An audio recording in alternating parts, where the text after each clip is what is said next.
Бүйректі лимонмен 3 күнде қалай тазартамыз? Бұл әдісті қалай жасаймыз? Қалай әсер етеді? Бұл әдіспен бүйректі емдеп, 3 күн ішінде бүйректегі тас, құм, барлық заттарды қалай шығарамыз? Ол үшін бізге кәдімгі 3 лимон керек. 3 күнге арнап 3 лимон аламыз. Әр күнге жаңа 1 лимон.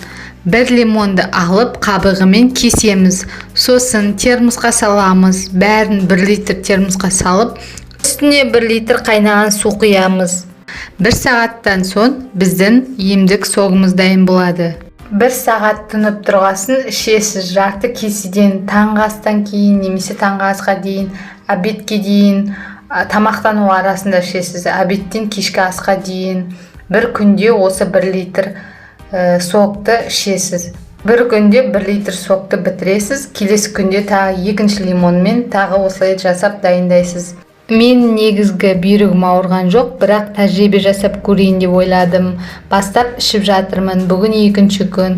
Көп кіші дәретке барғызады екен. Және денеде бір жеңілдік пайда болды. Бұл әдісі өте қатты ұнады маған. Бүйрегімді бір тазартып алдым. Сіздермен бірге жасайын деп достар.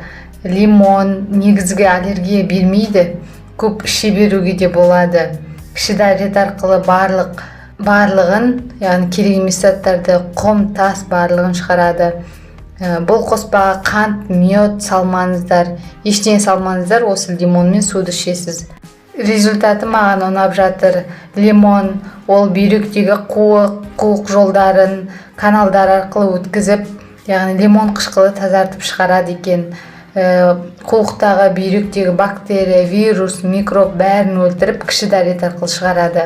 Бүйрегімізде қуықта, несеп жолдарында тұрып қалған тас, құм және тағы басқа заттарды алып шығады. Лимонның қышқылымен ағзаны күшті дезинфекция жасап аласыз, тазалап аласыз. Иммунитет көтеруге де жақсы, тұмаудың алдын алуына да жақсы. Яғни иммунитетіңізді мықты қылып көтереді және вирустарды барлығын өлтіреді.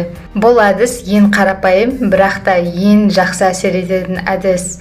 Егер бұл әдіс ұнаса, комментарияға өз ойларыңызды, осы видеода көргендеріңізді, өз нәтижелеріңізді жазып кетіңіздер. Лайк басып, каналыма тіркеліп кетіңіздер достар. Рахмет көп тамашалағандарыңызға. Сау болыңыздар, денсаулықтарыңыз мықты болсын. Әрқашанда аман жүріңіздер.